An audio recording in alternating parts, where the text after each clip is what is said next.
5 dessins d'enfants qui cachent l'histoire vraiment choquante. Dessin numéro 1, l'incendie. Regardez bien ce dessin, est-ce qu'il n'est pas vraiment bizarre? On y voit du feu, quelque chose qui brûle, et surtout le plus surprenant, c'est qu'on dirait qu'il y a quelqu'un dans la maison, alors qu'elle est en train de prendre feu. Lorsqu'on descend un petit peu sur l'image, on voit une autre silhouette en bas, comme si cette silhouette était en train de mettre le feu à la maison. C'est très chelou. Qu'est-ce qui se cache là derrière? Ce qui est encore plus bizarre, c'est quand on se rapproche du dessin, on voit que au loin, dans une deuxième maison, il y a une silhouette noire. Comme quelqu'un qui nous observe au loin. Ouais, ce dessin est définitivement vraiment mystérieux et c'est pour ça que je l'ai mis en premier. Voici l'histoire qui se cache derrière. Messieurs, dames, bonsoir. Installez-vous, prenez vos petits popcorn et bienvenue pour cette nouvelle chaîne YouTube dans laquelle on va traiter uniquement d'histoires basées sur des faits réels et de threads d'horreur. Évidemment, tu peux t'abonner si t'es nouveau sur la chaîne. Et si tu regardais mes threads d'horreur à l'époque en 2018, ça fait plaisir, n'hésite pas à commenter. Voilà, et me dire que t'étais là depuis le début. Ça me fera grave plaisir.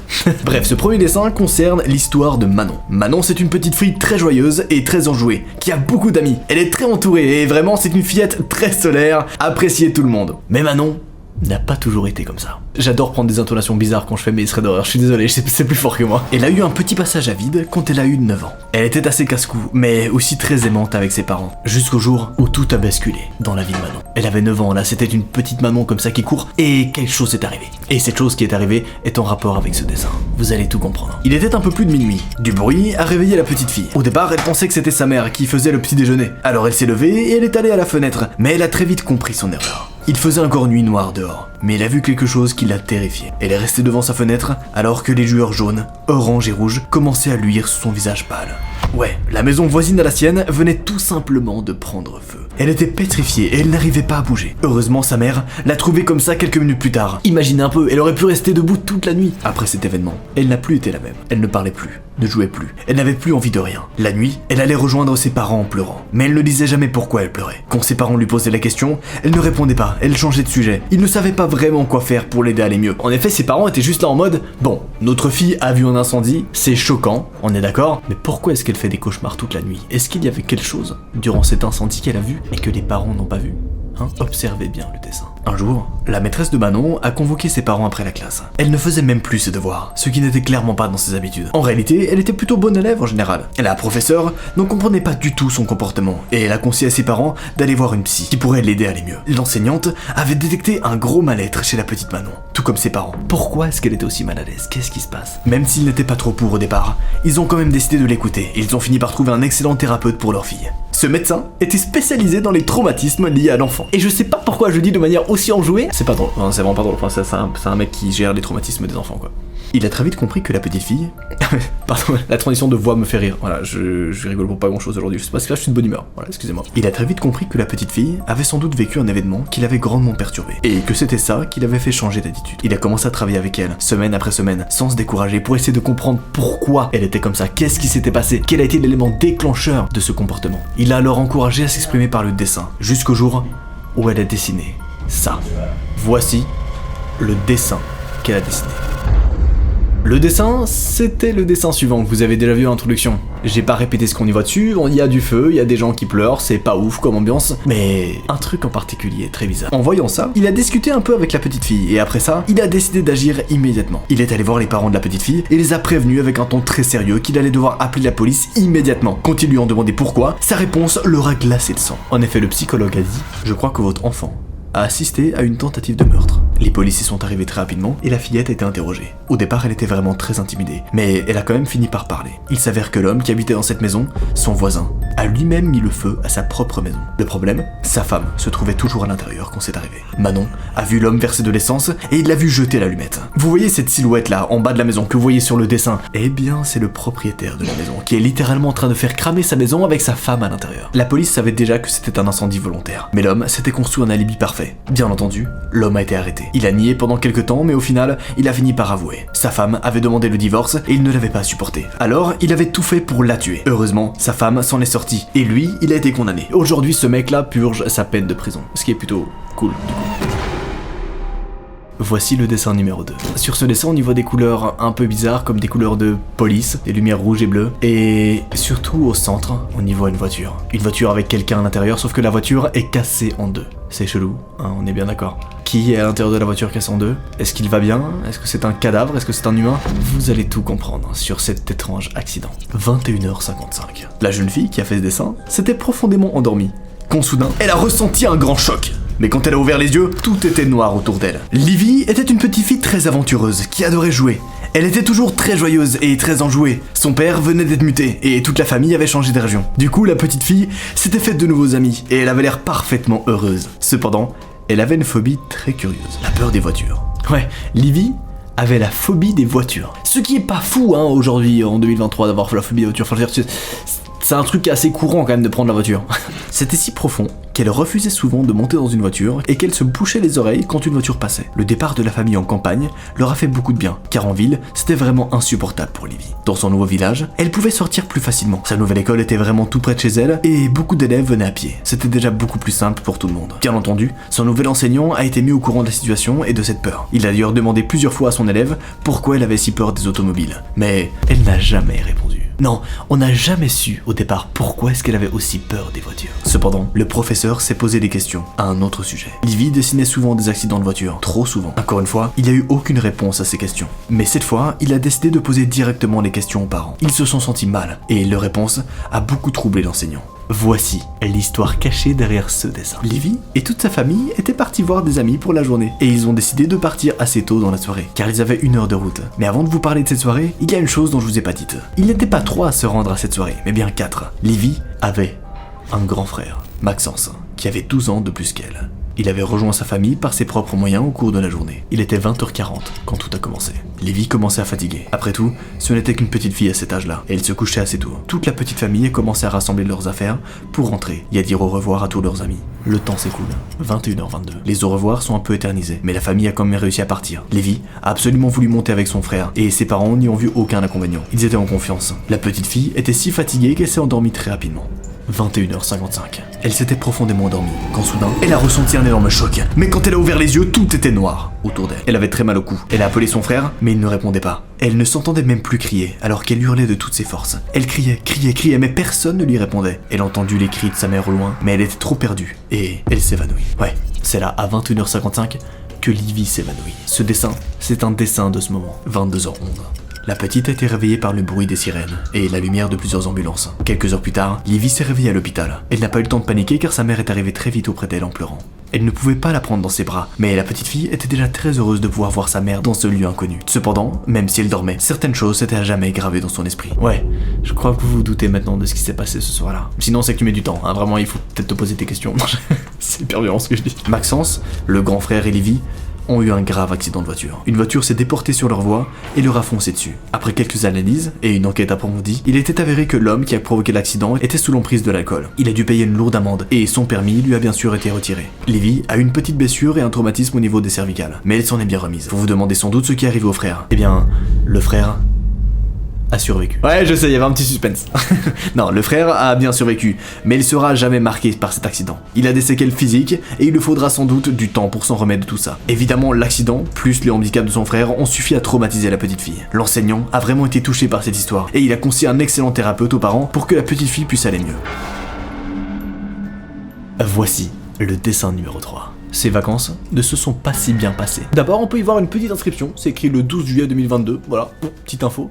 Mais surtout, on peut y voir une sorte de silhouette dans une brume qui semble être une sorte de tornade. Est-ce que c'est une tornade? What the fuck? C'est très bizarre. C'est comme s'il y avait quelqu'un dans une sorte d'énorme tempête. Qu'est-ce qui s'est passé, hein? Voici l'histoire cachée derrière ce dessin. Et oui, je sais que vous adorez ce concept. Imaginez qu'un jour, vous avez un enfant, et que vous confiez cet enfant à des amis, et que votre enfant revienne complètement traumatisé. Vous vous poserez des questions, pas vrai? Mieux, vous demanderiez au couple d'amis ce qui s'est passé, non? Mais comment réagiriez-vous si vous aviez aucune réponse? C'est ce qui est arrivé à la famille de Léo. Il n'avait que 10 ans quand c'est arrivé. Maintenant, la famille est passée à autre chose. Mais franchement, quand c'est arrivé, ils n'ont pas rigolé du tout. Elle était de ses 10 ans. Les parents de Léo l'ont autorisé à partir en vacances aux États-Unis avec la famille de son meilleur ami. Les deux familles se connaissaient depuis longtemps et ils se faisaient mutuellement confiance. Il est resté 10 jours loin de ses parents et de sa petite sœur, qui avait 4 ans. mais il est revenu complètement changé. En réalité, le petit Léo était quelqu'un de très agité, très heureux, très bienveillant.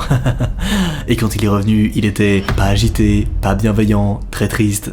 C'est très chiant de parler sur ce ton, on est d'accord. Quand il est revenu, il est devenu très calme. Il a commencé à avoir peur du moindre bruit, surtout des portes ou des volets qui claquent. À chaque fois qu'il avait un claque, il sursautait. Et surtout, il s'est mis à détester les jours de pluie ou de grand vent. Il sortait toujours de chez lui, mais s'il pouvait rester chez lui quand il pleuvait ou il ventait, alors il le faisait. Et s'il fallait sortir ce jour-là, c'était vraiment très compliqué et il pleurait beaucoup. Et en général la nuit, s'il en avait beaucoup, il dormait dans le canapé. Les parents demandaient à plusieurs reprises à la famille du meilleur ami ce qu'il s'était passé aux USA, mais ils ont toujours affirmé qu'il n'y avait rien eu de particulier. C'est là qu'un jour, les parents du petit Léo sont tombés sur ce dessin.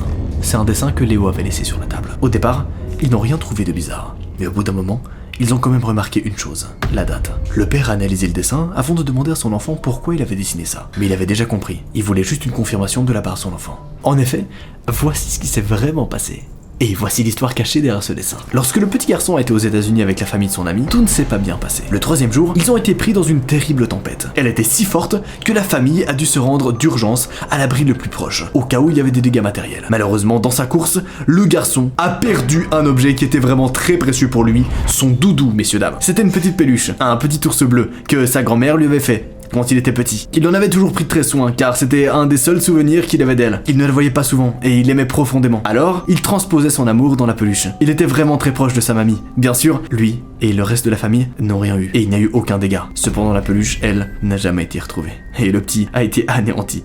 Ouais, la silhouette qu'on voit sur ce dessin-là, c'est pas une silhouette d'un humain. Non, c'est une peluche. Je sais, ça peut porter à confusion. En vrai, quand je l'ai vu la première fois, moi j'ai cru que c'était un humain dans une tempête, dans une tornade, j'ai eu très peur. Mais pas du tout, messieurs, dames. C'est juste une petite peluche qui est partie comme ça. Bon, ça a quand même trop mal, petit garçon, mais en vrai de vrai, cette deuxième histoire, elle est plutôt tranquille, on va pas se mentir. Et je pense que ça contraste bien avec la quatrième histoire qu'on va voir dans cette vidéo.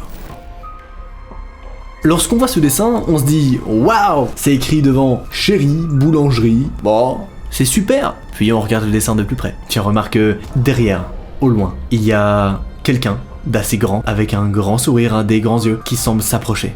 Puis on voit une personne au premier plan avec un sac, peut-être un écolier, en train de courir ou de marcher. En tout cas, l'ambiance est bizarre, c'est comme si quelqu'un était suivi. Eh bien voici l'histoire cachée derrière ce dessin. Cette histoire, c'est celle du petit Charles qui n'avait que 9 ans. Charles était un petit garçon sans problème, sans histoire, très bon à l'école et extrêmement gentil et bienveillant. Il pensait toujours aux autres avant de penser à lui. Il habitait avec sa mère, Nadine, dans un petit appartement, dans une toute petite ville. Il ne voyait plus son père depuis quelque temps. Il avait été très triste au départ, surtout que sa mère et lui étaient partis du jour au lendemain. Il savait que son père n'était pas toujours très gentil, mais il l'aimait quand même. Il avait compris pourquoi ils étaient partis, et il se remettait assez bien de sa séparation. Il était vraiment très mûr pour son âge. Tout le monde le savait. Il était très observateur et très curieux, mais il ne parlait pas beaucoup. Tout a commencé un jour où il rentrait de l'école. Il a senti comme une lourdeur dans ses épaules, comme si quelqu'un le suivait ou l'observait. Rappelez-vous, ce dessin qu'on a vu il y a 30 secondes. J'ose espérer que tu t'en rappelles, sinon c'est un peu bizarre. Il osait pas se retourner, il avait bien trop peur. C'est vrai que c'est un petit garçon très peureux. Alors il s'est contenté de rentrer chez lui, très vite. Avant d'entrer dans son immeuble, il a enfin regardé. Il a vu l'ombre d'un homme. Mais il a pas pu voir grand chose de plus. Ouais, en tout cas, il était bien suivi. Il est vite monté chez lui, et il a attendu que sa maman rentre du travail. Il aurait vraiment voulu lui parler de ça, mais sa mère avait déjà une journée très chargée. Elle devait travailler beaucoup pour subvenir à leurs besoins, et elle était vraiment très fatiguée. Tous les parents connaissent ça, pas vrai? Si on a des qui aiment mes vidéos là, n'hésitez pas à commenter.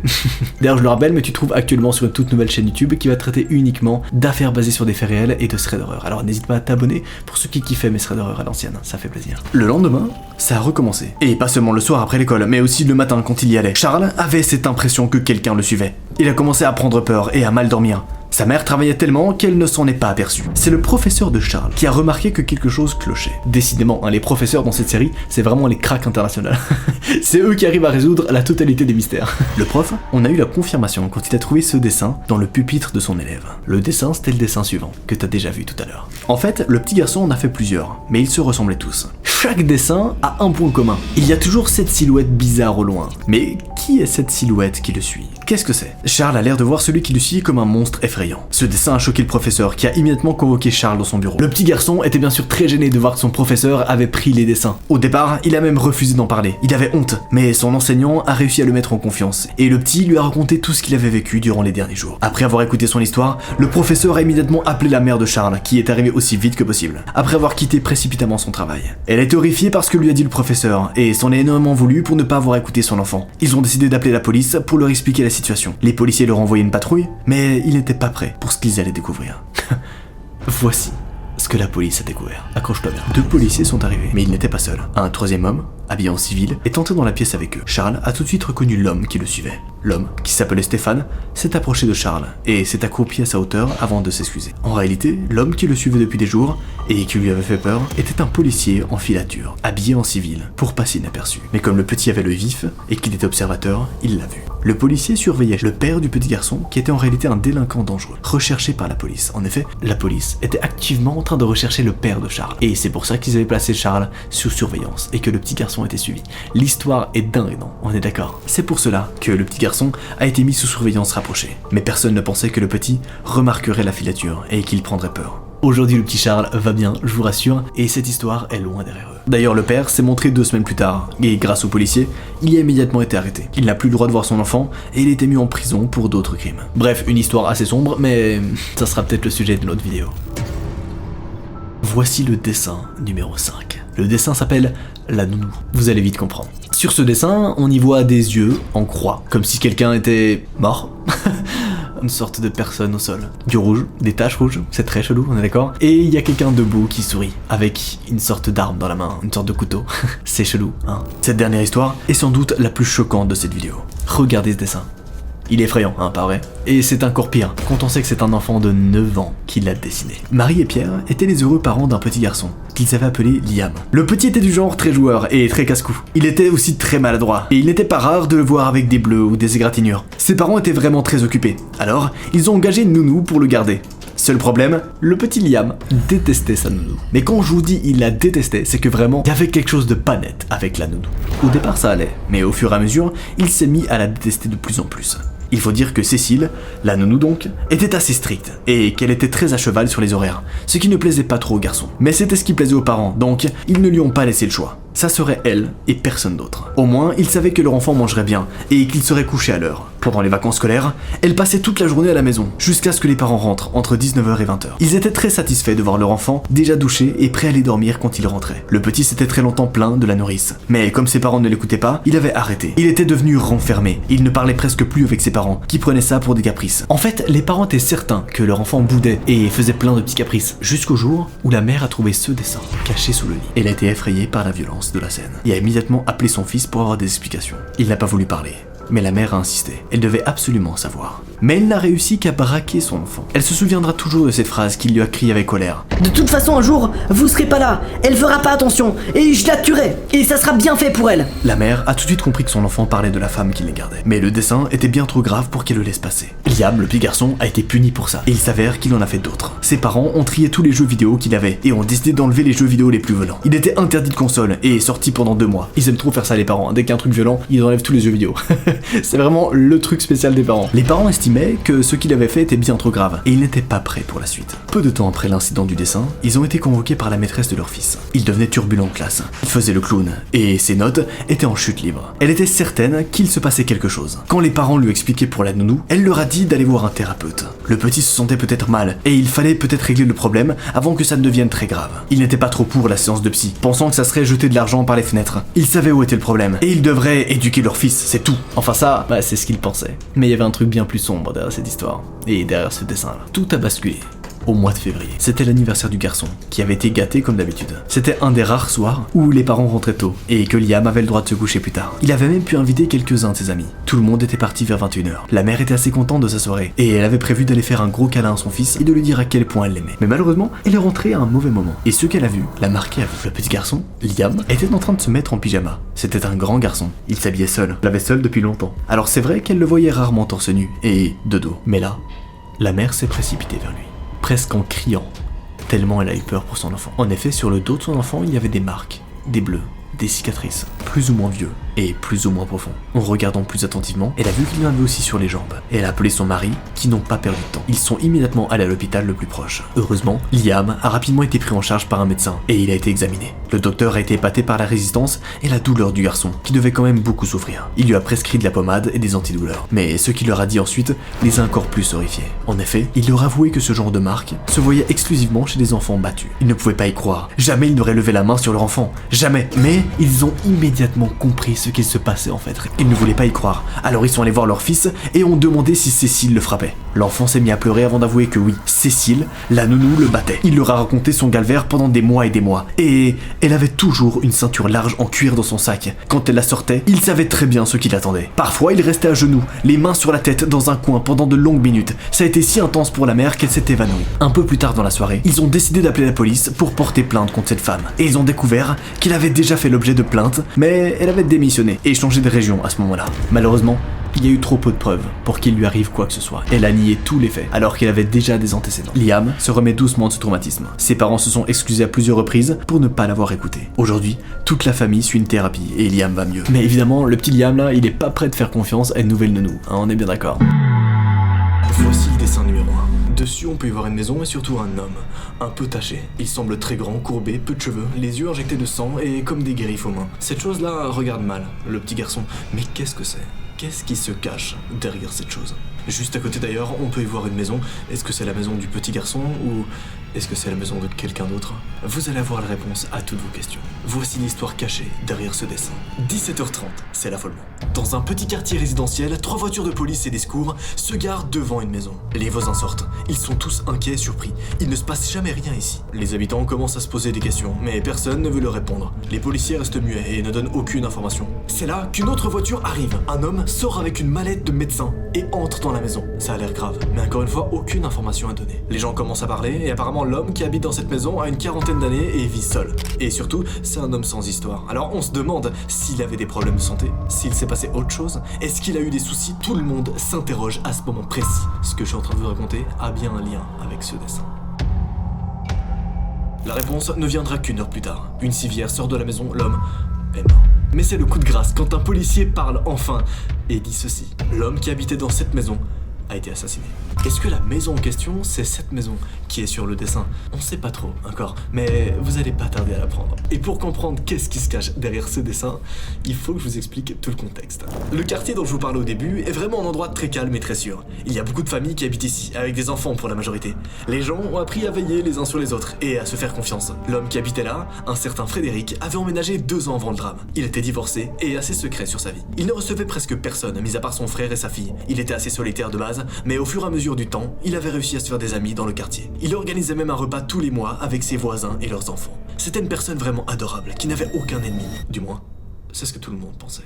La nouvelle a vraiment choqué énormément de monde. Il était devenu une des figures emblématiques du quartier. La nouvelle de son assassinat a fait le tour du quartier très vite et tout le monde a été au courant en moins d'1 quart d'heure. Beaucoup de personnes se demandaient comment un homme si serviable et gentil avait pu être exécuté. Et le pire dans tout ça, c'est qu'au début, il n'y avait aucune réponse à leurs questions. Les policiers ont bien sûr commencé par mener une enquête. Et ils ont été posés des questions à tous les gens dans la ville, mais personne n'avait rien vu ce jour-là. En même temps, beaucoup d'adultes travaillaient, et les enfants faisaient leurs devoirs en général à ce moment-là. Enfin, au moment où il était découvert. La théorie qu'un rôdeur traînait dans le coin s'est vite répandue. Même les policiers pensaient que c'était la thèse la plus probable. Cela signifiait qu'il serait jamais retrouvé. Retrouver un intrus inconnu, franchement, c'est presque impossible. L'enquête stagnait. Les policiers ne parvenaient pas à trouver d'indices. Même si l'arme du crime avait été laissée sur place, il n'y avait aucune empreinte, aucun fibre qui puisse remonter à qui que ce soit. Ça pouvait être n'importe qui. Les parents se sont vraiment mis à angoisser pour leurs enfants. C'était aussi le cas des parents du petit Marc, qui avait alors 7 ans. Marc, c'est lui. Et c'est notre personnage principal de cette première histoire. D'ailleurs, le nom Marc a été placé pour garder l'anonymat du petit garçon. Son vrai nom, c'est pas Marc. C'est un petit garçon très vif et très intelligent qui aimait se dépenser. Et surtout, il aimait vraiment se retrouver avec ses camarades le soir, après avoir fait ses devoirs. Mais depuis que son voisin a été tué, il n'avait plus le droit de sortir. Ses parents lui interdisaient de sortir dehors, de peur qu'il lui arrive quelque chose. Imaginez si l'intrus traînait toujours dans le coin. Il pouvait emmener un enfant comme il voulait, vu qu'il jouait souvent dehors avec la confiance des parents. Alors, pour soulager le petit garçon, les parents ont décidé qu'ils inviteraient ses copains chez lui. Mais il ne pourrait pas aller dehors. C'était toujours mieux que de rester tout seul chez lui sans rien faire. Il n'avait pas parlé du meurtre avec lui. Il pensait vraiment qu'il était trop jeune et que ça pourrait le traumatiser. Et comme Marc n'en parlait pas non plus, il pensait que tout se passait très bien pour lui. En fait, les parents étaient persuadés que le petit garçon n'avait jamais entendu parler du meurtre. Mais c'est là qu'un jour, tout a basculé. Un soir, toute la famille regardait un petit film à la télé, un dessin animé pour le petit. Et dans le dessin animé, il y a un crime. C'est un dessin animé, on ne voit rien. On voit juste le coupable sortir de la maison de sa victime. Et là, le petit Marc a lancé une phrase qui a choqué ses parents. Il a dit Ah, c'est comme le monsieur qui est sorti de chez les voisins avant qu'il soit mort. Comment ça, mon ref? Les parents du petit garçon étaient très surpris d'entendre ça de la bouche de leur fils. Ils étaient certains maintenant qu'il avait vu quelque chose. C'était évident. Pourtant, le petit garçon ne montrait aucun traumatisme ou quoi que ce soit. Quand les parents lui ont demandé quand précisément il avait vu l'homme sortir de la maison, le petit leur a expliqué qu'il l'avait vu en revenant de l'école. Mais il a encore fait une révélation bien pire. Il a regardé ses parents et il a dit, tout fier: Mais en plus, on le connaît, le monsieur. C'était le frère du voisin. Alors là, il n'y avait plus aucun doute. Les parents ont immédiatement appelé la police et il y avait un poste à peine quelques petites minutes de chez eux. Alors que les policiers arrivaient, le petit garçon est allé chercher un de ses dessins dans sa chambre. Ce dessin, ses parents l'avaient déjà vu, bien sûr, mais ils n'avaient pas fait le rapprochement. Et traitaient le petit garçon de menteur. Mais il s'est très vite mis en colère, trop vite. Et ça a mis la puce aux oreilles des policiers. L'homme a fini par avouer son crime. Voici la véritable histoire cachée derrière ce dessin. Le jour où il est allé chez son frère, il allait lui demander de l'argent. Frédéric était patron d'une très grande entreprise et il avait les moyens, clairement. Malheureusement, son frère, beaucoup moins. Et avec le temps, il s'est beaucoup trop reposé sur son frère qui a fini par travailler presque pour deux, en plus de son foyer. Cette situation est tellement devenue invivable pour son épouse qu'elle a décidé de divorcer. Après ça, Frédéric s'est énormément remis en question.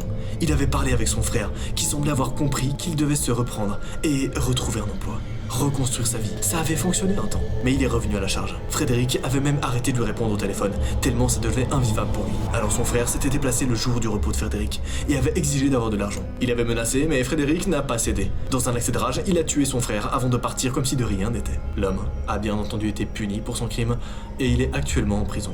Et bien sûr, le petit Marc, le petit garçon, n'a sans doute pas conscience qu'il a été arrêté un meurtrier. Le policier en charge de l'affaire a même gardé son dessin dans son bureau, et il le ressort quand il a un coup moral. Voici le dessin numéro 2. Je vous laisse essayer de deviner quelle histoire bizarre se cache derrière ce dessin. Dessus, on peut y voir une petite fille assise à son bureau en pleurant, avec une personne derrière elle qui semble avoir un sourire bizarre sur les lèvres. Elle a de grands yeux noirs et sa bouche est immense. Regardez, qu'est-ce que c'est que ce bordel? C'est beaucoup trop bizarre. Est-ce que c'est une chose? Est-ce que c'est un humain? Parfois, on connaît pas vraiment les gens. Et c'est clairement ce que va nous montrer cette histoire. En fait, l'histoire derrière ce dessin, c'est l'histoire de Chloé. Et elle avait 13 ans quand tout est arrivé. Chloé a toujours vécu avec sa mère. Son père est parti quand elle était encore dans le ventre de sa mère et elle ne l'a jamais connu. Elle en avait parlé avec sa mère, qui était pas du tout fermée à la discussion. Au contraire, elle connaissait très bien le nom de son père et elle n'avait jamais eu envie de le rechercher. Elle avait surtout pas envie de chercher un homme qui l'avait rejeté avant même sa naissance. Elle était assez mûre là-dessus et sa mère était très compréhensive les rares moments où elle en parlait. Chloé était une jeune fille plutôt heureuse de base.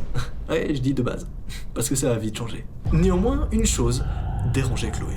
Elle et sa mère, Sophia, déménageaient très souvent, beaucoup trop souvent ensemble. Et c'était chiant pour Chloé, elle en avait marre de déménager tout le temps. Apparemment, sa mère changeait souvent de travail, ce qui les obligeait souvent à changer de région très régulièrement. Elle le vivait assez mal, et elle en parlait très souvent à sa mère, en lui demandant s'il ne pouvait pas trouver un travail dans la même région, en CDI. Mais elle s'est toujours heurtée à la même réponse. Elle ne trouvait pas d'autre contrat, alors elle était obligée de bouger. Et du coup, Chloé était obligée de la suivre. En réalité, cette situation rendait Chloé assez malheureuse. Elle n'avait pas d'amis, personne avec qui elle pouvait réellement parler. Et ça la rendait très triste. À l'école, elle ne pouvait pas vraiment se faire d'amis. Autre chose que je vous ai pas dit, elle n'a ni téléphone portable, ni internet. Elle ne peut utiliser l'ordinateur de sa mère que sous contrôle parental. Et elle ne peut avoir aucun compte sur les réseaux sociaux. Alors c'est sûr que pour entretenir une amitié, c'est très problématique pour elle. Elle a bien essayé les lettres avec quelques camarades avec qui elle s'entendait bien, mais ça n'a jamais duré bien longtemps. Ouais, en effet, parce que toutes ses copines ont un téléphone portable.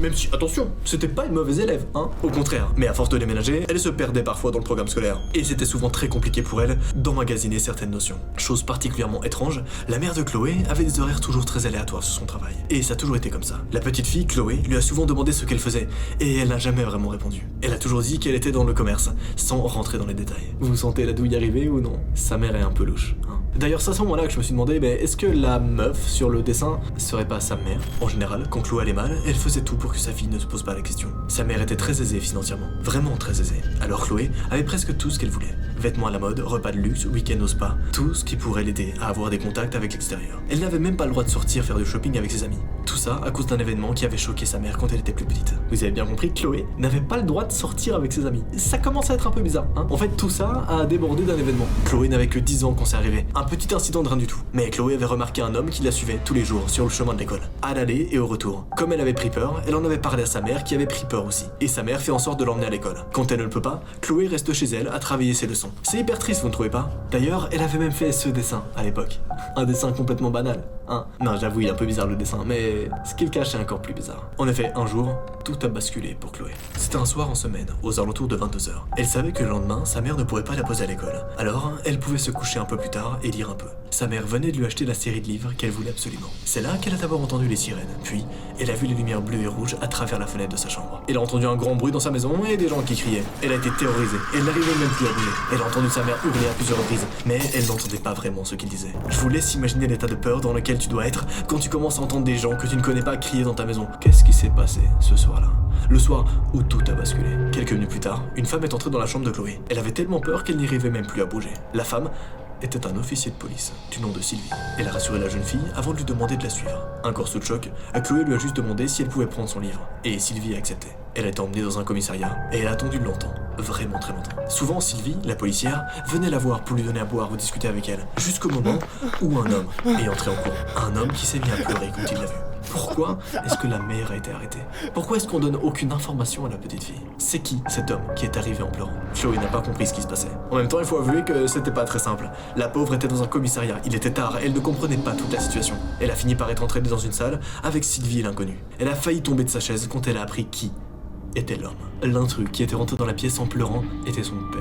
Il lui a raconté toute l'histoire et clairement, elle n'était pas prête. Ce dessin-là cache en fait une terrible vérité. En réalité, la dame que vous voyez là, c'est en effet la mère de Chloé. Sauf que la mère de Chloé était en fait une criminelle, recherchée par la police depuis des années. Elle a fui son compagnon du jour au lendemain, alors qu'elle était encore enceinte de Chloé, et elle a pris une nouvelle identité pour poursuivre ses méfaits. Son père l'a recherchée pendant des années, sans jamais s'arrêter. Tout ce que lui avait raconté sa mère n'était que des mensonges, et Chloé l'avait toujours cru. Si elle déménageait si souvent, c'était pour continuer son trafic et ne pas se faire attraper. Elle était très importante dans le milieu, et avait pas mal d'hommes sous ses ordres. Mais l'un d'eux l'avait récemment dénoncée. Sylvie, la policière, a confirmé tout ce que lui a dit son père. Chloé était sous le choc. Depuis ce jour-là, Chloé n'a plus reparlé à sa mère, même si sa mère lui a demandé de la voir. Elle refuse depuis d'avoir affaire à elle. Sa mère a été jugée et depuis elle est en prison. Chloé a mis énormément de temps avant de se remettre. Voici le dessin numéro 3. Celui-là, il est particulièrement bizarre. Une silhouette un peu malveillante. Que veut cette personne? Et surtout, c'est quoi cette silhouette, bordel? Est-ce que le garçon est encore en vie, bordel?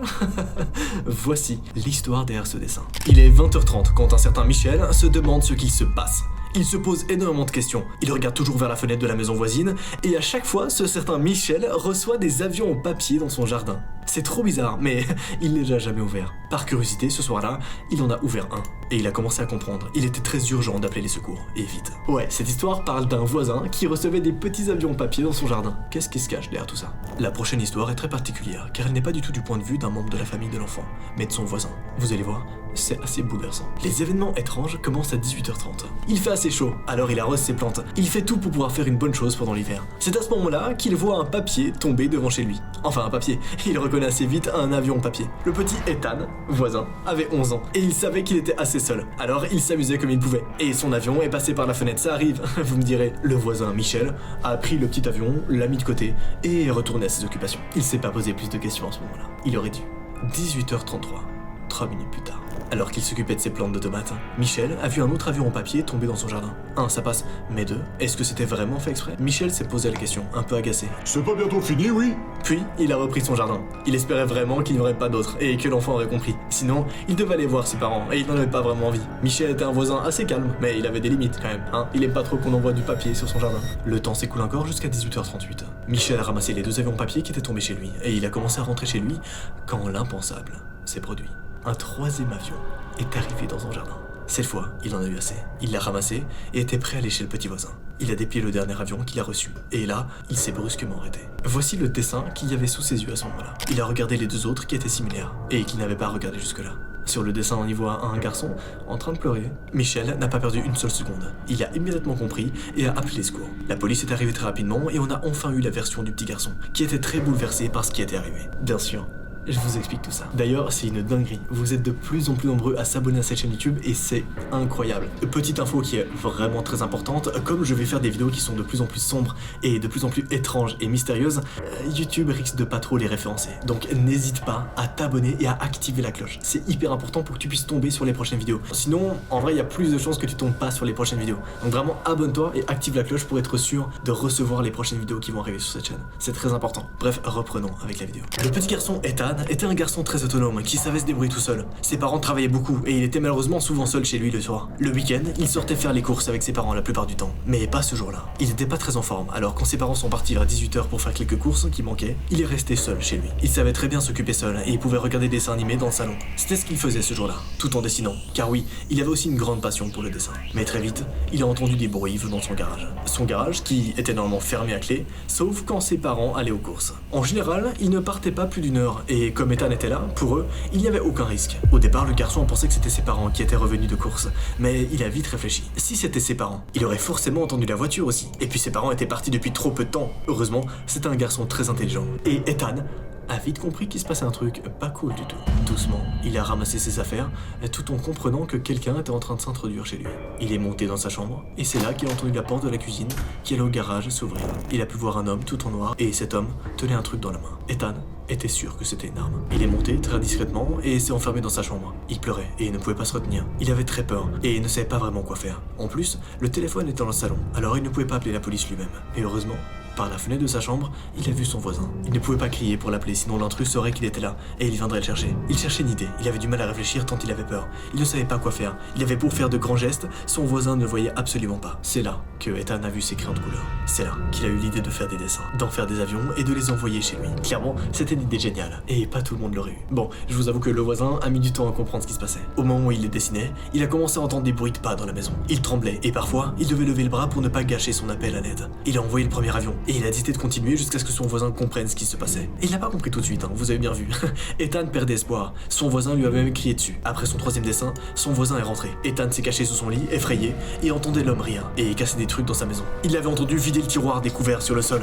Et pire, à présent, il montait les escaliers qui menaient aux chambres. Et au bout du couloir, il y avait sa chambre, bordel. Le voisin devait faire vite. L'homme allait forcément entrer dans sa chambre à un moment ou un autre, c'était sûr et certain. Il a mis ses mains sur sa bouche. Il ne pouvait pas s'arrêter de pleurer. Il entendait les pas de l'homme dans la chambre de ses parents. Bientôt, il serait dans la sienne. Soudain, il a entendu l'homme courir et reprendre des escaliers. Ce n'est qu'après qu'il a entendu des sirènes de police. Mais il n'est pas sorti. Un officier l'a retrouvé sous son lit alors qu'il était en train de pleurer toutes les larmes de son corps. Les parents ont immédiatement été appelés et ils sont revenus à la vitesse de l'éclair. L'homme a été recherché pendant des jours par les services de police, mais malheureusement, il n'a jamais été retrouvé. La seule chose qui a été faite, ça a été de prévenir les habitants qu'il y avait un intrus dans le coin et de faire très attention. Aujourd'hui, Ethan a toujours un peu peur de ce genre d'événement, mais il sait bien que c'était un cas à part. Et ce mec n'est jamais revenu. Encore plus surprenant, il y a ce dessin, fait par un autre enfant. Le dessin numéro 4 semble être dans une salle de classe. On y voit une petite fille qui pleure, assise à un bureau. C'est la seule élève. Elle semble être martyrisée par une grande silhouette. Comme si c'était un professeur, quelqu'un qui l'aurait enfermée seule dans une classe. On a très envie de savoir pourquoi la petite fille pleure et pourquoi ce dessin est si glauque en même temps. Ce dessin, c'est le dessin de Sarah, une petite fille de 9 ans. C'était une excellente élève, très appréciée par ses professeurs et par ses camarades de classe. C'était le genre d'élève qui adorait aller à l'école, qui aimait par-dessus tout la rentrée. Alors pour cette rentrée-là, ça n'a pas changé. Elle allait rencontrer son nouveau maître, elle allait apprendre de nouvelles choses, et rien que ça lui procurait beaucoup de joie.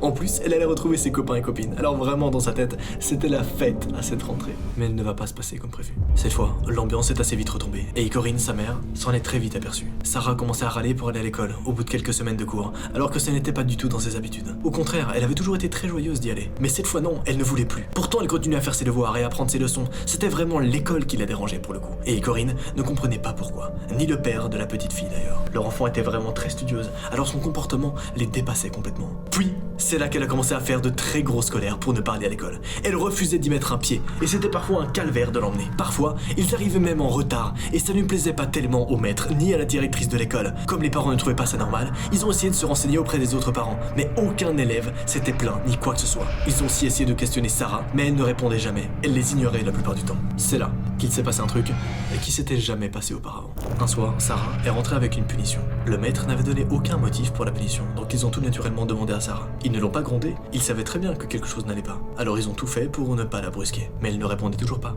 À un moment, son père l'a doucement prise par les épaules et lui a dit « On peut t'aider, nous ? On est tes parents ?» La petite fille a regardé son père et s'est levée pour aller dans sa chambre. Sans répondre, Corinne l'a rappelée. La petite fille s'est retournée, la regarde dans les yeux et a crié Je n'irai plus dans cette école pourrie, comme ça tout le monde sera content. « Jamais !»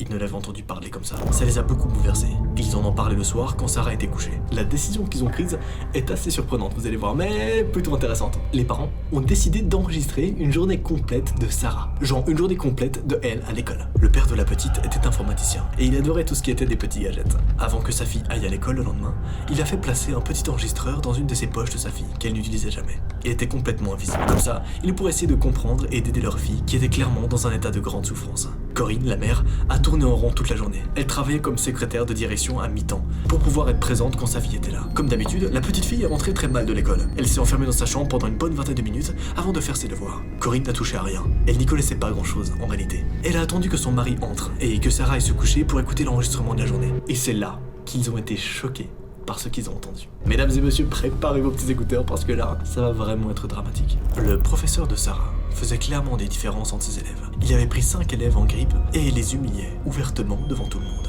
Sarah en faisait partie. Ils sont allés vérifier que leur fille dormait, mais ce n'est pas le cas. La petite fille pleurait silencieusement dans son lit. Ses parents décidaient de lui parler de tout ça. Mise devant les faits, elle leur a tout expliqué. Tout avait commencé en début d'année, quand il avait commencé à humilier certains des enfants gratuitement pour valoriser d'autres. Elle n'a pas expliqué comment elle s'était retrouvée dans le collimateur du maître. Le pire dans tout ça, c'est qu'il les avait menacés. Si jamais elles en parlaient à leurs parents, ça serait pire. Elle leur avouait que pour se défendre, elle s'était mise à dessiner ce qu'elle vivait, et qu'elle cachait les dessins sous son bureau. Elle leur en a montré un, et ça leur a brisé le cœur des deux parents. Voici un des dessins qu'elle a fait. Alors qu'ont fait les parents de l'élève? Eh bien, Corinne et son mari ont pris leur disposition pour aller voir la directrice dès le lendemain matin. Ils ont dénoncé les agissements du maître sans se mettre en colère. Tous les enfants cités ont été interrogés par la directrice et le directeur adjoint. En plus de ça, cela devait durer depuis des années. L'enregistrement a fini par les achever. Le père a fait en sorte de leur passer les meilleurs moments. Les parents de tous les enfants ont été convoqués pour parler de la situation. Le professeur a lui aussi été convoqué et a nié les faits. Mais face aux enfants et à l'enregistrement de ses parents de Sarah, il n'a rien pu faire. Il a tenté de s'excuser, mais tous ont bien remarqué dans ses yeux qu'il le ferait payer aux enfants. Il a été mis à pied et a été remplacé par une jeune professeure très gentille qui a été mise au courant de la situation. Messieurs, dames, sans transition, voici dessin numéro 5 et le dernier dessin de cette vidéo. Celui-là, je vous préviens, il est un peu dark. Il est un peu sombre, il est un petit peu bizarre. Au bord d'une forêt, on y voit un petit garçon, habillé chaudement. Il tient la main de quelque chose de très grand. Ça a des longs bras et de longues jambes. La chose a un sourire sinistre et des yeux un peu chelous. Bref, c'est vraiment bizarre. Regardez cette créature. C'est quoi ce truc, bordel? On a envie de savoir qu'est-ce qui se cache là derrière. La dernière histoire est sans doute celle qui m'a le plus touché. Et vous allez très vite comprendre pourquoi. Le petit Tommy, 8 ans, habite à la campagne avec sa famille. Il a un grand frère qui a 7 ans de plus que lui, donc 15 ans, et qui s'appelle Romain. Son père est commercial, alors il est souvent absent. Mais sa mère, Yasmine, est toujours là pour lui. Elle est vraiment très attentive à ses enfants, et elle fait toujours en sorte qu'ils vivent le mieux possible. Ils habitaient dans une petite maison, dans un quartier résidentiel, près d'une petite forêt. Le quartier était sécurisé, donc elle n'avait vraiment pas peur que les enfants aient joué dehors avec leurs camarades. Elle les surveillait du coin de l'œil, et savait que Romain veillerait très bien sur son grand frère. Un samedi après-midi, en octobre, tout a basculé pour cette petite famille. 14h18, quelques heures avant les événements. Le petit Tommy est venu voir sa mère pour lui demander s'il pouvait aller jouer dehors. Comme à son habitude, il faisait beau et pas trop froid, alors elle l'a aidé à se couvrir et elle l'a envoyé jouer dehors, en lui disant de ne pas rentrer trop tard, parce qu'à 15h30, il devait aller chez le coiffeur. Le petit a dit oui avant de prendre son nécessaire à dessin et de partir. Il était obéissant et savait qu'il serait sans doute à l'heure, sauf s'il se perdait dans ses pensées, ce qui arrivait très régulièrement. Dans le pire des cas, elle l'appellerait et il rentrerait comme d'habitude. Elle savait qu'il aimait dessiner sur une étable en bordure de forêt. Elle savait très bien où le chercher. Le petit Tommy n'est pas rentré à l'heure. Sa maman a soupiré et a demandé à Romain d'aller le chercher. Romain, pour ceux qui savent pas, c'est le grand frère, si jamais. Il faut dire que Tommy était assez tête en l'air et qu'il avait tendance à oublier le temps quand il était occupé. Il était qu'à 2 petites minutes de la maison, alors il serait rapidement là. Quand il a reçu le message de Romain, elle a cru que son cœur allait arrêter de battre. Maman, il est pas là. Il a dû se cacher. Je le cherche. Elle a senti la panique monter en elle. Et elle était vraiment pas bien du tout. Elle a tourné en rond quelques minutes avant de prendre ses affaires et de sortir. 15h18. Yasmine s'est précipitée à l'extérieur de sa maison. Le petit garçon ne pouvait pas être loin. Ce n'était pas possible. Il n'avait pas le droit de quitter le quartier. Elle le savait. Et il le savait. Mais il était aussi très obéissant et très peureux. Jamais il n'aurait quitté le quartier tout seul. Yasmine était désespérée. Son cœur battait très fort dans sa poitrine. Et elle avait un très mauvais pressentiment. C'est là qu'elle a vu Romain, le grand frère, revenir. Ah, elle était sûre que le petit frère allait être à côté. Mais elle a vite compris que non. Non, Romain, le grand frère, était blanc. Et la phrase qu'il a dite à sa mère restera à toujours gravée dans sa mémoire. Maman, il a laissé toutes ses affaires de dessin sur la table, mais il est pas sur la table. C'est impossible. Jamais Tommy n'aurait laissé ses affaires de dessin. C'était sa plus grande passion. Cette fois, elle en était sûre. Il était arrivé quelque chose à son fils. 15h22. Yasmine s'est précipitée chez elle. Elle a immédiatement appelé la police. Heureusement, son appel a tout de suite été pris au sérieux. Elle a aussi appelé son mari qui a tout de suite pris la route du retour. Elle était dans un état de stress insoutenable, mais elle tenait encore grâce à l'espoir qu'elle avait de retrouver son enfant. 15h36. Les forces de police se sont lancées à la recherche du petit garçon. Des voisins ont proposé le raid et quelques personnes sont restées auprès de la mère en soutien. Elle était vraiment à deux doigts de tomber inconsciente. À partir de ce moment-là, les heures vont s'enchaîner. Les policiers ont gardé contact avec la famille, mais personne n'avait vraiment de nouvelles. Comme vous l'avez vu, tout s'est passé très rapidement et on n'a que très peu d'indices. Juste la table de dessin, avec notamment ce mystérieux dessin sur la table. Mais attendez, on va le garder pour plus tard. Le petit garçon est resté dehors toute la nuit. Heureusement, il n'a pas fait froid et il n'a pas plu. Yasmine et son mari n'ont pas dormi la nuit et Romain, le fils aîné, s'est endormi d'épuisement dans le canapé. Les policiers sont revenus le lendemain matin et ils ont retrouvé une trace du petit Tommy, mais pas celle qu'on attendait. En effet, Tommy avait laissé un des dessins sur la table. Un dessin qui a effrayé tout le monde. Voici le dessin qu'on a retrouvé. On y voit Tommy lui-même, mais qu'est-ce qu'il tient à la main? On dirait une espèce de chose grande avec un sourire, rien de très rassurant, pas vrai. Les recherches ont duré des jours, les lacs aux alentours ont tous été fouillés, la forêt, les routes aussi. Des barrages routiers ont aussi été mis en place en cas d'enlèvement. Sauf que malheureusement, messieurs dames, cette dernière affaire se termine mal. On n'a jamais retrouvé Tommy. Les parents de Tommy se sont déchirés et depuis ils ont divorcé. Yasmine a retrouvé quelqu'un, mais jamais elle se remettra dans la disparition de son fils. Romain, lui, a dû commencer une nouvelle thérapie à cause de la culpabilité. Il se sentait coupable de la disparition de son petit frère et s'en voulait. Alors, il avait commencé à s'autodétruire. Depuis, il va mieux, mais il s'en remettra jamais non plus. On peut y voir un visage, une sorte de clown avec des yeux rouges, un sourire plutôt perturbant, on va pas se mentir. Je pense que si tu te lèves le matin et que tu vois cette tête, t'es pas bien. Hein, on est d'accord. Mais pourquoi est-ce qu'une petite fille, âgée seulement de 6 ans, a dessiné cette horreur? Vous allez comprendre. Et l'histoire qui se cache là derrière est vraiment choquante. Lana était une petite fille comme les autres. Ça aurait pu être toi ou moi ou n'importe qui en fait. Mais elle a vécu un traumatisme qui l'a vraiment traumatisée. C'est le principe d'un traumatisme finalement. Voici son histoire. Lana n'avait que 6 ans. C'était une petite fille très créative et très fière. Elle était extrêmement contente d'être entrée à l'école primaire. C'était le genre de petite fille qui adore travailler, apprendre, répondre aux questions. En soi, une petite fille très intéressante et très simple. De plus, elle adorait s'amuser et faire tout ce qui est un petit peu fun. Pourquoi je parle comme un boomer? Qu'est-ce qui se passe? Vous me direz, c'est normal pour une petite fille de son âge. Mais non. Non, si je vous dis ça, c'est parce que c'est important de le préciser. Cette jeune fille, Lana, adorait s'amuser. C'est très important de prendre cet élément en compte. Un jour, pendant les vacances, elle a été confiée à son oncle et sa tante, pour qu'elle puisse être avec son autre cousine. Ils s'entendaient bien toutes les deux. Elles alternaient toujours. Une fois elle y allait, l'autre sa cousine venait. Elles étaient très proches, même si elles n'habitaient pas à côté. Elle faisait les gardes son cou et elles passaient toujours du bon temps ensemble. Elle avait une autre cousine qui avait 15 ans et qui ne faisait pas très attention à elle, sauf quand on lui demandait de s'occuper des petites, ce qu'elle a toujours fait, sans râler. Je vous rappelle là que les deux copines dont on parle, elles ont entre 6 et 7 ans, donc elles sont vraiment très jeunes. Et je vous reprécise, mais voici le dessin de Lana. On dirait clairement pas que c'est une fille de 6 ans qui l'a fait, on dirait presque qu'elle a... J'irai pas à la fin de cette phrase, vous allez comprendre. Mais ce soir-là, en rentrant de chez sa cousine, avec qui elle s'entendait super bien, Lana était distante. Elle n'était pas heureuse. Quelque chose s'était produit cet après-midi-là. Sa mère a questionné la tante de la petite, qui avait bien remarqué son changement d'humeur. Mais Lana n'a rien voulu dire. Sa maman est allée la voir et l'a poussée à parler de sa journée. Elle avait passé un bon moment dans la piscine avec sa cousine. La mère, qu'on va appeler Céline, pensait qu'elle s'était disputée, mais apparemment, c'était pas vraiment ça. Puis ils se sont baladés en ville et elles sont allées voir un spectacle au centre commercial avec sa cousine plus âgée. Elle n'a pas voulu parler du spectacle. Elle a juste dit à sa mère que c'était ennuyant et qu'elle voulait pas en dire plus. Étonnant, non? Qu'est-ce qu'elle a vu à ce spectacle de vraiment si surprenant? Comme je vous l'ai clairement dit plus haut, Lana adore se distraire. Parfois c'est très compliqué pour elle à l'école, car elle perd vite son attention, elle a tout le temps besoin de s'amuser, elle a tout le temps besoin de faire un truc. Un jour, elle est rentrée de l'école avec une punition parce qu'elle avait dessiné sur son cahier de mathématiques. Sa mère avait l'habitude de parler avec la maîtresse, qui était une femme adorable et très attentionnée. Un soir, l'enseignante a demandé à la voir pour un sujet plutôt étrange. Une sortie au cirque avait été organisée en secret avec l'équipe professorale, et ils avaient annoncé aux élèves dans la journée. Lana avait fondu en larmes. Elle avait supplié la maîtresse de ne pas y aller, ce qui était très bizarre venant de Lana. Qu'est-ce qui s'est passé au cirque pour que Lana devienne aussi traumatisée de ça? Vraiment, Lana ne voulait pas y aller. C'est comme si quelque chose en rapport avec le cirque l'avait complètement trauma. Le soir même, Céline a parlé du cirque à sa fille, et elle a été choquée et attristée de voir la panique dans le regard de sa petite fille. Lana a de nouveau pleuré, et elle a murmuré: Maman, je veux pas y aller, s'il te plaît. Je serai sage, c'est promis. La petite allait tellement mal que Céline l'a questionnée, mais elle est restée fermée comme une huître. Cette expression existe, d'accord? Ne me regardez pas comme ça. La nuit même, Lana a fait d'affreux cauchemars, dans laquelle elle voyait une sorte de silhouette avec des yeux rouges et un énorme sourire. Mais qu'est-ce qui la trauma comme ça ça dans la vie réelle. Elle a hurlé dans son sommeil, elle pleurait, elle appelait sa mère à l'aide. Ça a grandement attristé la mère, qui ne voulait que le bien de son enfant. La semaine avant d'aller au cirque, Céline avait invité la famille des cousines à venir manger. Alors, elle a fait un peu de ménage et elle a trouvé ce dessin en rangeant le coin de dessin de sa fille. Le dessin, c'était le dessin suivant. Tu l'as déjà vu en introduction.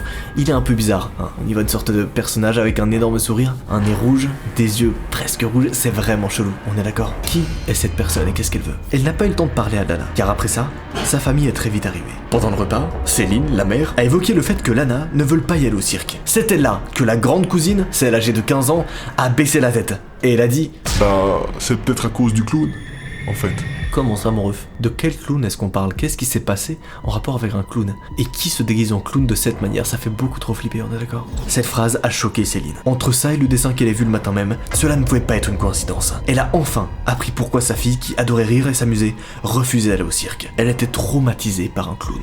Mais qu'est-ce qui lui avait fait ce clown-là? Qu'est-ce qui s'est passé? Rappelez-vous de cette journée où la petite Lana était rentrée de chez sa cousine. Cet après-midi-là, où elles sont allées voir le fameux spectacle au centre commercial, il y avait pas mal d'adultes déguisés pour distraire les enfants. Malheureusement, un clown était là. Ce clown n'était pas juste là, en train de faire rire, non, il était là, au loin, sur la scène. Il ne bougeait pas et souriait, comme si il analysait ses cibles, comme si il n'était pas juste clown pour faire rire les enfants, mais peut-être qu'il avait des intentions bizarres derrière. Qu'est-ce qu'il foutait là, au fond de la scène, à fixer les enfants? Le but d'un clown, c'est de les faire rire, non? C'est pas de les regarder comme ça au loin avec un grand sourire, ça n'a aucun sens. Depuis ce jour, Lana n'a jamais voulu aller au cirque pour ne pas revivre ça. Elle angoissait beaucoup, et elle pensait à ses amis qui allaient se moquer d'elle, qu'un clown allait forcément s'en prendre à elle. Ce qui est encore plus bizarre, c'est qu'en sortant du cirque, le clown était toujours là. Ouais, il les attendait à la sortie, et il a rien fait, juste il les regardait comme ça dans les yeux en souriant. Mais c'était pas drôle. Je veux dire, aucun enfant était en train de rire à ce moment-là. Il était juste là, au fond, en train de les regarder sortir du cirque. Comme si il observait quelque chose, comme s'il essayait de décider à choisir quelle fille est-ce qu'il allait... J'irai pas à la fin de cette phrase, mais c'était vraiment, vraiment chelou. Et cette histoire se termine de manière vraiment bizarre et cool à la fois. En effet, la famille va donc décider de retourner au cirque et d'aller voir l'acteur qui jouait le clown, parce que le mec est encore là, hein. Le spectacle durait toute la semaine, donc avec toute la famille, ils sont repartis au cirque, ils ont été parlés, ils ont été confrontés, ce fucking clown qui le regardait au loin, de manière vraiment chelou. Et le mec a retiré son masque, il était normal. Le mec était complètement normal, il était même plutôt gentil, et ça a un peu dédramatisé la situation. Mais est-ce qu'on dit pas que c'est souvent les gens les plus normaux qui sont susceptibles de faire des trucs pas normaux du tout? On le saura jamais, malheureusement, mais... Heureusement, suite à ça, Lana n'est plus traumatisée d'aller au cirque, hein. Elle a bien vu que le mec était un gars normal derrière, même si ça reste un peu chelou, la façon dont il les a observés. Voici le dessin numéro 2. Regardez bien ce que vous voyez. On y voit des lumières, comme si c'était des lumières de police. C'est comme si la police était intervenue à un moment donné. À l'intérieur, on voit une voiture avec un petit garçon qui pleure, et des policiers qui semblent ne pas être de très bonne humeur. Il y a plein de voitures, et je sais pas ce qui s'est passé, mais c'est comme si quelqu'un avait été arrêté, c'est très chelou. Qu'est-ce qui se cache derrière ce dessin? Lui, c'est un petit garçon, qui s'appelle Louis.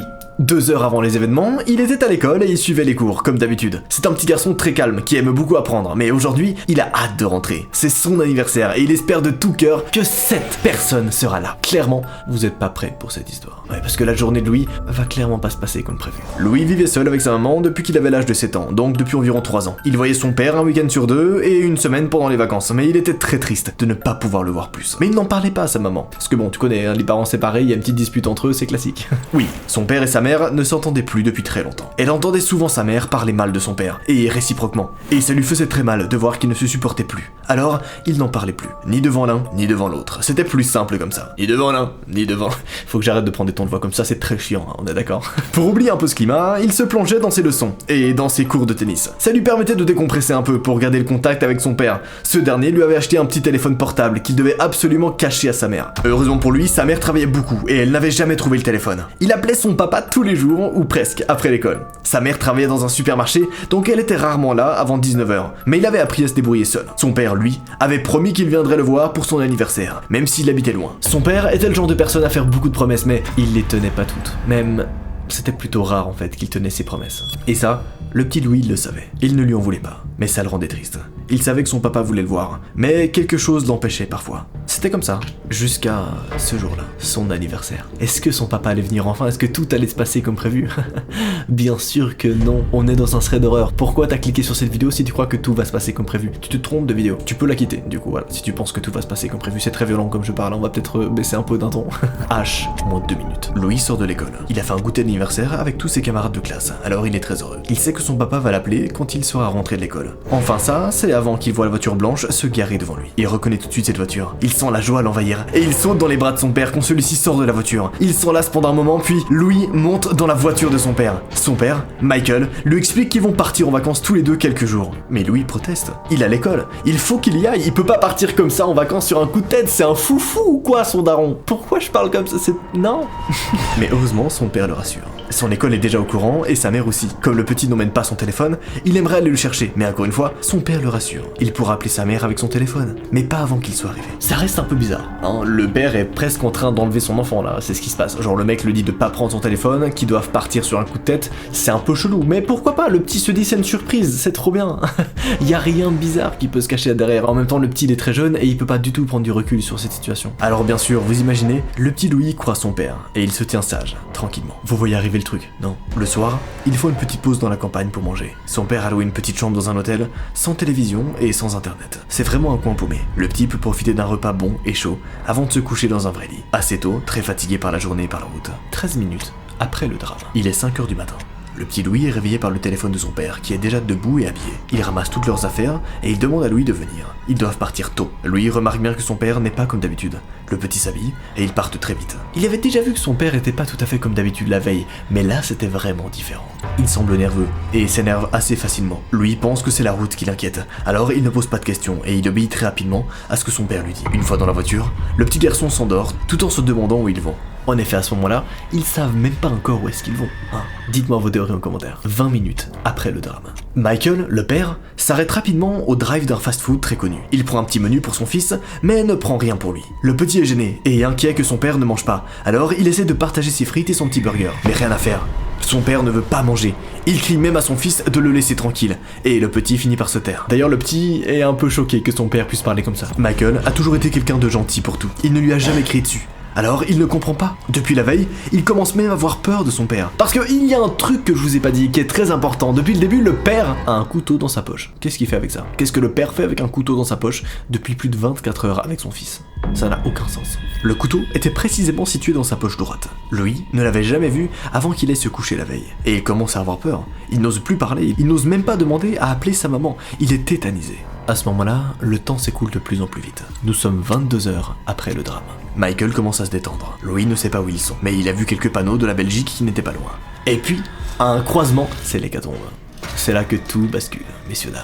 À ce croisement, il y a des policiers, partout, des sirènes. Les hommes regardent son père, et le père sort de la voiture. Ils emmènent le petit Louis qui pleure toutes ses larmes de son corps. Il ne sait pas ce qui se passe, il veut être avec son père, il ne comprend pas pourquoi tout ça se passe.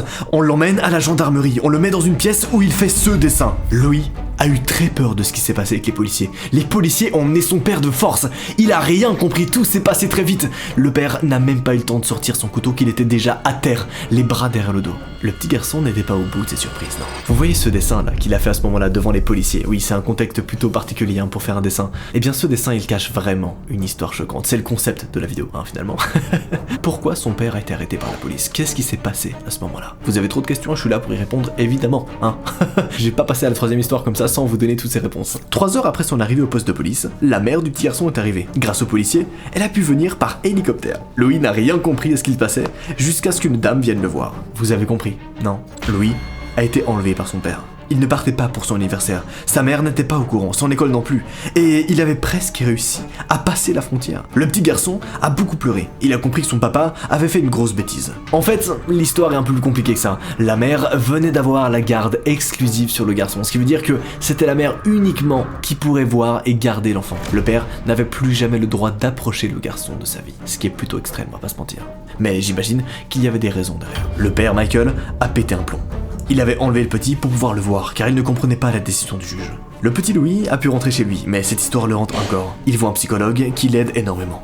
Voici le troisième dessin. Ouais, on enchaîne sans transition, on va très vite aujourd'hui. Je sais que de toute façon, tout ce qui vous intéresse, c'est d'avancer comme ça là. Ce troisième dessin, j'ai pas à vous mentir, il m'a un petit peu traumatisé. Autant le deuxième, bah en vrai, il était plutôt surprenant, mais il y avait rien vraiment de... Genre, tu le vois pas, t'as pas peur, tu vois. Là, c'est très chelou. Quelle est cette silhouette derrière? Pourquoi est-ce qu'il y a une sorte de petit garçon contre un mur en train de pleurer? C'est bizarre comme scène. C'est très bizarre. Et pourquoi est-ce que le mec derrière semble être énormément grand? C'est trop chelou, ça n'a aucun sens. Ce dessin, c'est celui de Kevin. Et ce petit garçon n'avait que 8 ans à l'époque où il l'a fait. Kevin était un petit garçon casse-cou, aventurieux et maladroit. Il était toujours à expérimenter de nouvelles choses et à faire les 400 coups. Il vivait seul avec sa mère et n'avait jamais rencontré son père qui avait laissé sa mère avant sa naissance. Il était habitué à vivre sans lui, même si parfois le manque d'une figure masculine lui manquait un peu. Puis bon, la majorité de ses camarades de classe avaient des papas, donc c'était parfois d'autant plus difficile pour lui. Jusqu'au jour où tout a basculé pour la mère et le fils. Un dimanche matin, ils ont eu la visite de 2 personnes dans la soixantaine, qu'ils ne connaissaient pas. Mais la mère s'est tout de suite figée quand elle a vu la 3e personne derrière eux, qui baissait la tête. Vous l'aurez certainement compris, ces personnes, ce sont les grands-parents et le père de Kevin. Le père qui était revenu. Il était parti chercher du lait, mais elle est revenue. Non, c'est pas drôle, pardon, je ne rigole pas avec ça. La mère, Laetitia, a accepté de les laisser entrer, et ils se sont tous réunis dans le salon pour parler. Le père de Kevin a quitté Laetitia quand elle avait appris qu'elle attendait un enfant sous prétexte qu'il n'avait pas demandé ça. En gros, il a été lâche. Il n'en avait jamais parlé à ses parents jusqu'à récemment. Ils ont appris qu'il avait peut-être un petit-fils ou une petite fille et ils sont partis à la recherche de Laetitia et de son enfant. Comme vous pouvez le constater, ils ont fini par le retrouver. C'est une belle histoire hein, et tout aurait pu s'arrêter là. Le père est revenu, tout le monde, toute la famille est réunie, c'est top. Sauf que non, l'histoire ne s'arrête vraiment pas là, et ce qui va se passer après est plutôt traumatisant. Le petit garçon, lui, comprenait rien de tout. Il se demandait ce qu'il se passait, jusqu'à ce que sa maman lui explique. Il a été très intimidé par ces personnes qu'il ne connaissait pas, mais aussi très heureux de découvrir qu'il avait un papa, et que son papa était là, mais il a rapidement déchanté. Le père ne lui avait accompagné que pour confirmer que la personne qui leur ouvrait la porte était la bonne Laetitia. Il n'a jamais pris son fils dans ses bras, et ne l'a même jamais reconnu. C'est triste, mais le petit avait l'habitude. Il a vite compris que son père n'en serait jamais vraiment un pour lui. Mais ses grands-parents, eux, semblaient tous prêts à l'accepter. Le petit Kevin a appris à connaître son papy et sa mamie, qui étaient très gentils et très attentionnés. Laetitia comprenait de moins en moins pourquoi son ex ne lui avait jamais présenté. Elle les invitait un week-end sur 2 pour qu'il puisse profiter du petit garçon, sans qu'il soit trop perturbé. Puis un jour, après une grande discussion, il a été décidé que Kevin partirait une semaine en vacances avec les grands-parents. C'est trop cool, non? Les grands-parents de Kevin étaient en fait super gentils. Trop bien. Y a rien de bizarre qui se cache derrière tout ça. Non, vous inquiétez pas. J'adore tellement raconter des histoires. Le petit garçon était très heureux. Il était vraiment très content de partir en vacances avec eux. C'était la première fois qu'il allait voir la mer. La mer, l'océan, enfin avec l'eau, hein, pas la maman. Non, parce que ça peut porter à confusion, d'accord, c'est le même mot finalement, presque. Sa maman, n'ayant pas forcément les moyens de lui payer des vacances à la plage, était aussi plutôt contente. Pendant son séjour avec ses grands-parents, il appelait tous les jours sa maman. Mais Laetitia a commencé à vite se faire du souci. Elle commençait à entendre la voix de son fils s'éteindre, comme s'il était de moins en moins heureux d'être là-bas. Elle a vite mis ça sur le fait qu'elle manquait à son fils, et qu'elle voulait vite la revoir. Lorsque Kevin est revenu des vacances, il a enlacé sa mère. Il est resté très évasif sur ses vacances, en lui disant juste qu'il adorait la mer, et qu'il aimerait bien y retourner. Mais il n'a pas vraiment parlé du reste des vacances. Qu'est-ce qui s'est passé là-bas? Pourquoi est-ce qu'il était si heureux de rentrer? La mère l'a trouvé bizarre, plus calme que d'habitude. Il était trop calme et trop sage, vous voyez ce que je veux dire, hein? Et ça pour un petit garçon c'est vraiment pas normal. Évidemment, Laetitia a demandé aux grands-parents du petit pourquoi il agissait comme ça, mais tout ce qu'ils ont su répondre, c'est qu'ils n'en savaient rien. Les grands-parents prétendaient n'avoir aucune idée pourquoi le petit garçon était comme ça. Laetitia a commencé à mener sa petite enquête de son côté, et elle a vite vu ce dessin, qu'elle n'a pas compris. Voilà, sachez-le, Laetitia a vu ce dessin-là, elle s'est dit, je sais pas ce que c'est. Je sais pas pourquoi il y a un petit enfant qui pleure, mais je ne comprends pas ce dessin.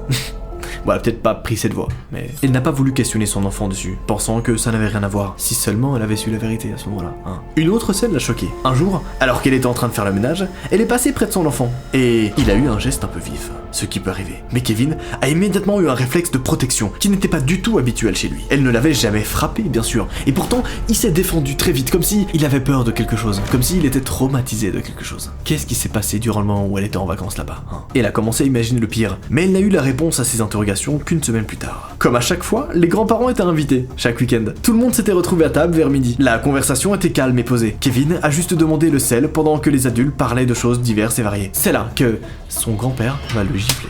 Sa gifle a résonné dans toute la maison, comme tous ces mots, dit avec violence. Tu te tais quand les adultes parlent! Combien de fois je dois te le répéter? Choquée, Laetitia a mis quelques secondes à se ressaisir et à réagir. Elle a mis les grands-parents à la porte, très énervée. Elle avait du mal à réaliser que le grand-père venait à l'instant de crier et de gifler son fils. Qu'est-ce que c'est que ce bordel? Elle se trouvait peut-être en face des réponses qu'elle attendait depuis le début. Elle leur expliquait sa façon de penser avant de leur claquer la porte au nez, sans leur laisser le temps de dire quoi que ce soit. Puis, Elle s'est occupée de son enfant, et ce qu'elle a appris l'a mise dans une colère folle. Bon, en fait, voici ce qui s'est passé lorsque le petit garçon est parti en vacances, et voici l'explication de ce dessin vraiment étrange. Lorsque le petit garçon est venu en vacances, durant les premiers jours, rien que le premier soir, il a pris une gifle parce qu'il avait osé entrer avec ses chaussures dans la chambre qu'ils avaient louée. Dès qu'il faisait la moindre bêtise, le petit garçon prenait une baffe, et la grand-mère ne disait rien, comme si elle trouvait ça normal. À chaque seconde, les grands-parents haussaient le ton, et ils n'hésitaient pas à être violents avec le petit garçon. Ils lui ont fait des bleus, plusieurs bleus partout sur le corps. Laetitia a rappelé les grands-parents et Kevin ne les a pas revus pendant plusieurs mois. Traumatisé par cette expérience, il va voir un thérapeute toutes les semaines. Et évidemment, les grands-parents n'ont plus jamais approché ce petit garçon de sa vie. Dessin numéro 4. Sur ce dessin, on y voit une sorte de dame extrêmement longue, avec des longues jambes très hautes. C'est très très chelou, on est d'accord. Une petite fille à côté qui pleure toutes les larmes de son corps. Et quelque chose de détruit. Qu'est-ce qui s'est passé? Quel est ce truc? Ce petit dessin a été fait par Louane, c'est la chanteuse. C'est faux, ça aurait été cool.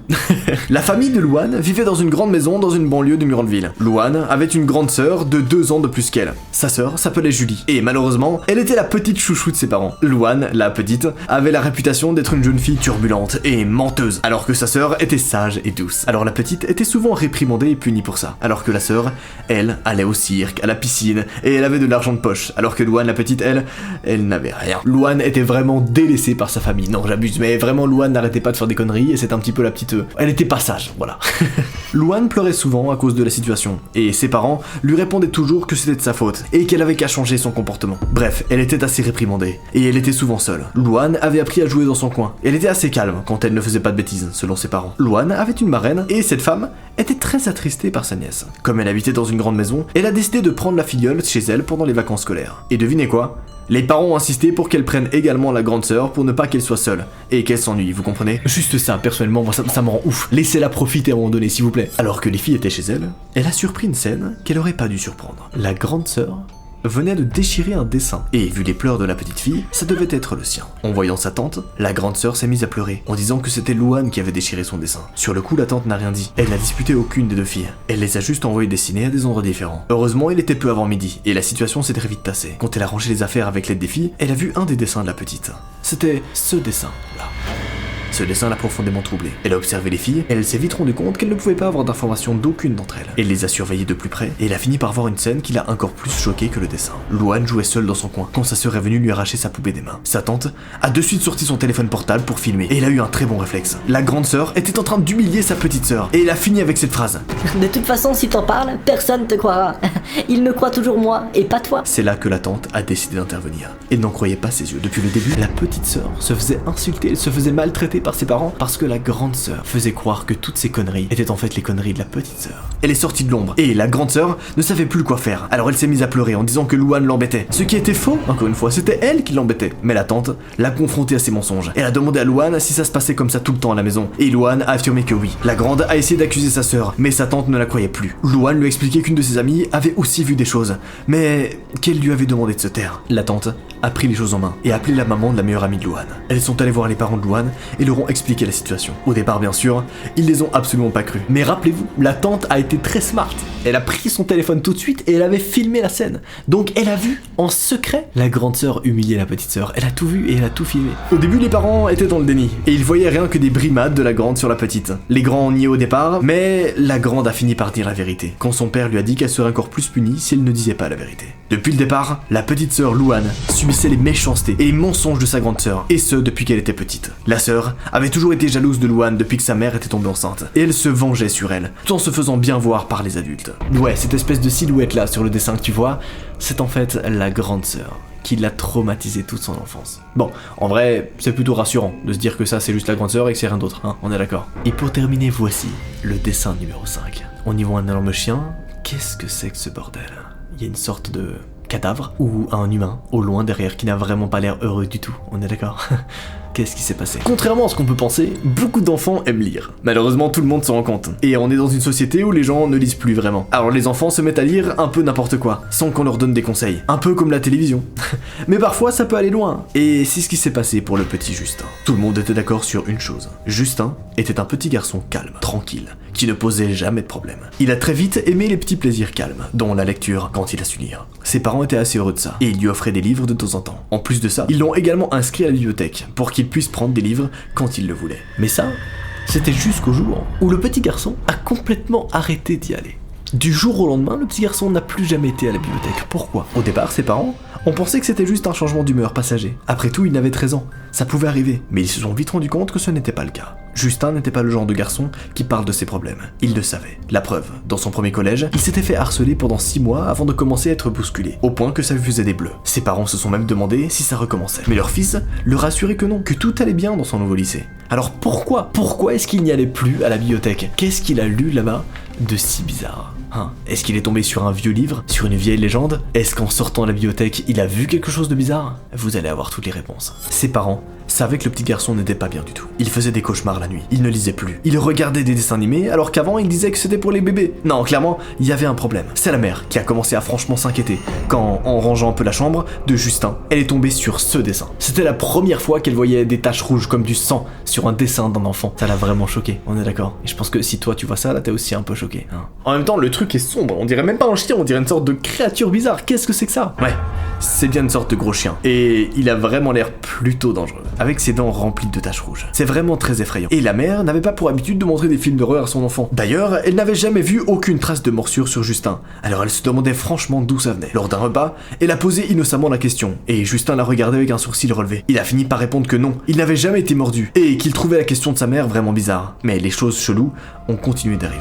Un des professeurs de Justin a écrit un mot aux parents pour leur signifier une baisse considérable de la concentration de leur fils en cours. Il faisait mal ses devoirs, et il semblait vraiment perturbé, comme s'il avait vu quelque chose qu'il avait vraiment trauma. Ça a beaucoup inquiété les jeunes parents, qui ne savaient plus trop quoi faire pour que leur enfant leur parle de ce qui va pas. Mais ça, c'était jusqu'à ce qu'ils trouvent l'objet de ses peurs. Un jour de grand ménage, la mère était occupée à ranger le linge dans la chambre de Justin quand elle est tombée sur un livre qui avait sans doute été caché là pour une bonne raison. C'est là qu'elle a vite remarqué que c'était pas n'importe quel livre. Il y avait un truc bizarre sur ce livre. Elle a commencé à faire le rapprochement. En effet, ce livre, c'était Cujo de Stephen King, qui raconte l'histoire d'un chien qui a la rage et qui attaque les gens. Ouais, c'est cette légende-là. Vous voyez ces images-là? Ça fait partie de la légende. C'est très flippant, on est bien d'accord. Et un petit gosse là, d'à peine 10 ans, a lu cette histoire? Mon Dieu. Justin a tout de suite compris ce qu'il se passait en voyant le livre dans les mains de sa mère. Pour un adulte, ce livre était assez banal. Il est un peu angoissant, mais ça reste un livre d'horreur assez soft. Mais pour un enfant, c'est clair, c'est sans doute plus impressionnant. Justin expliquait qu'il avait pris ce livre dans les livres de son oncle, pour avoir un truc à lire le temps que sa carte de bibliothèque soit refaite. Il ne s'attendait pas à ça. Et même s'il a voulu lire jusqu'au bout, il a eu assez peur au point d'en rêver, qu'un chien l'attaquait et lui faisait du mal. Ouais, ce dessin-là, c'est en fait un rêve qu'il a fait. Un rêve dans lequel un chien est venu l'attaquer et la dévorer vivant. À 10 ans, t'es pas censé faire ce genre de rêve, je te préviens. Dès le lendemain, les parents sont retournés à la bibliothèque avec leur enfant, et ils ont fait très attention à ce qu'ils prennent comme roman. Le petit a pu recommencer à lire, même si sa dernière lecture l'avait traumatisé. Ses cauchemars se sont calmés peu à peu, et cette histoire est devenue un lointain souvenir. Aujourd'hui, Justin a 16 ans, et il a relu ce livre pour se libérer totalement de ce traumatisme. Il l'a adoré, et il a lu les autres œuvres de l'auteur qu'il adore. Aujourd'hui, ce moment de sa vie, c'est devenu une petite plaisanterie dans sa life, mais à l'époque, ça l'a vraiment trauma, et il a mal dormi durant plusieurs nuits à cause de ça. Évidemment, je te rappelle que tu peux cliquer sur ton écran là maintenant, pour continuer à passer la soirée avec moi et pour regarder une deuxième histoire. Viens, on se fait une petite soirée série d'horreur là, tu prends des petits popcorn, tu vas chercher des petits cornflakes et on se passe une petite soirée ensemble, ça te va? Allez, clique sur ton écran et continue à passer la soirée avec moi. Sinon tu peux t'abonner et rendez-vous dans une semaine, vendredi prochain, pour la prochaine histoire vraiment effrayante.